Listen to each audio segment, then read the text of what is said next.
எல்லாத்தையும் காசு வாங்கிட்டு எப்படி பேச முடியும்? அதிமுக பேச சொல்லுங்க. இருக்கிறது தெரியாம இருந்து போயிருவோம்டா. 5 வருஷம் எப்படி இருந்தோமோ அடுத்த 5 வருஷத்தையும் ஓட்டிடுவோம்டா. இந்த அப்பா படத்தை ஒரு கேரக்டர் சொல்ல மாட்டே, நம்ம இருக்கிறமே தெரியக்கூடாது. எங்கேயாவது அதிமுக போராடி பார்த்திருக்கீங்களா? வேண்டும் வேண்டும் வேண்டும். இன்னும் கொஞ்சம் மொல்லமா ஒரே ஒரு ஆளுங்க கிட்டத்தட்ட 52 கல்குவாரியை இழுத்து முடிச்சான். ஒத்த ஆள் ஒரு பெட்டிஷனு போட்டுக்கிட்டே இருந்திருக்கான். மாவட்ட ஆட்சியருக்கு, கனிம வளத்துறைக்கு போட்டிருந்தான். ஒத்த ஆளு பார்த்தா ஆளு மொத்தமே 4 அடி தான் இருக்கான். நான் தான் அந்த வேலையை பார்த்து விட்டேன். நான் பதறாங்க. நாம் தமிழர் கட்சியோட லெட்டர் பேடுக்கு இன்னைக்கு மாவட்ட ஆட்சியர் அவ்வளவு மதிப்பு இருக்கிறது. பதறுவான். ஏன்? எந்த இடத்திலும் கை நீட்டாத பிள்ளைகள். அதனாலதான் துணிஞ்சு பேச முடியுது. எல்லாத்தையும் காசு வாங்கிட்டு எப்படி பேச முடியும்? அதிமுக பேச சொல்லுங்க. இருக்கிறது தெரியாம இருந்து போயிருவோம்டா. 5 வருஷம் எப்படி இருந்தோமோ அடுத்த 5 வருஷத்தையும் ஓட்டிடுவோம்டா. இந்த அப்பா படத்தை ஒரு கேரக்டர் சொல்ல மாட்டே, நம்ம இருக்கிறமே தெரியக்கூடாது. எங்கேயாவது அதிமுக போராடி பார்த்திருக்கீங்களா?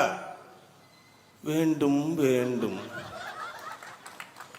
வேண்டும். இன்னும் கொஞ்சம் மொல்லமா. இவங்க 5000 ரூபாய் கொடுத்தது பத்தாதுன்னு அப்பா சித்தப்பா, நான் கருணை தொகையாக நான் 10,000 ரூபாய் தருகிறேன். மகா பிரபு வள்ளல் பாரிவேந்தருடைய பரம்பரையில பிறந்த கடைசி வாரிசு இவர் தான். மயிலுக்கு போர்வையை போத்துட்ட பேகனுடைய கடைசி பேரன். முல்லைக்கு தேரை கொடுத்த பாரியுடைய வரி வம்சாவளில வந்தவர். 5000 ரூபாய் பத்தல உனக்கு, நீ சாவ போற நிலைமையில இருக்கிற. அதனால 10,000 ரூபாய் கருணை தொகை. யாருக்குங்க கருணை வரும்? இப்ப சாலையில போயிட்டு இருக்கோம், நமக்கு யாரை பார்த்தா கருணை வரும்? இப்ப ஜேபிஎம் ஸ்டோர் முதலாளியை பார்த்தா கருணை வருமா? நல்ல வசதியா இருக்காருங்கன்னு வராது. பூர்விகா ஓனரை பார்த்தா கருணை வருமா? என்ன நல்ல பெரிய செயினா போட்டுக்குன்னு வராது. கணேஷ் டெக்ஸ்டைல்ஸ் முதலாளியை பார்த்தா நமக்கு கருணை வருமா? வராது. மாருதி ஃபுட்வேர்ஸ் முதலாளியை பார்த்தா கருணை வருமா? வராது. பெரிய அண்ணாச்சி நல்லா ஜம்முன்னு இருக்கு அப்படின்னு வராது. இல்ல புரோட்டா ஜே புரோட்டா ஓனரை பார்த்தா கருணை வருமா? வராது. நல்லா புரோட்டாக்கு கூட்டம் அள்ளுதுப்பான்னு வராது. யாரை பார்த்தா கருணை வரும்?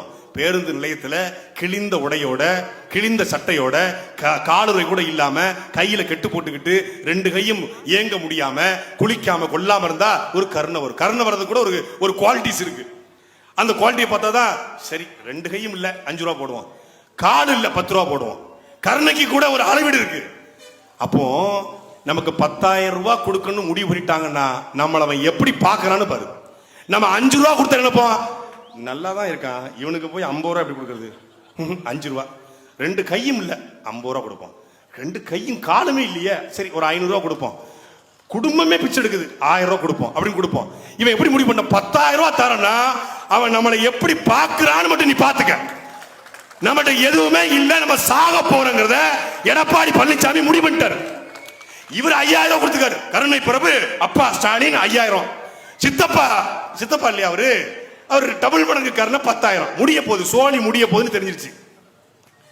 இவங்க 5000 ரூபாய்க்கு ஓட்டு போடுறதா 10,000 ரூபாய்க்கு ஓட்டு போடுறதா அப்படின்னு மக்கள் சிந்திச்சுக்கிட்டு இருக்காங்க. இந்த 5000 ரூபாயும் 10,000 உன்னுடைய ஆத்து மணல், உன்னுடைய இயற்கை வளம் என்பதை நீ மறந்தால் அடுத்த தலைமுறை இந்த நிலத்துல வாழ முடியாது என்பதை என் மக்கள் கற்பனை செய்து பாருங்க. அவன் அடிச்ச கொள்ளையில உனக்கு பங்குதாரான்.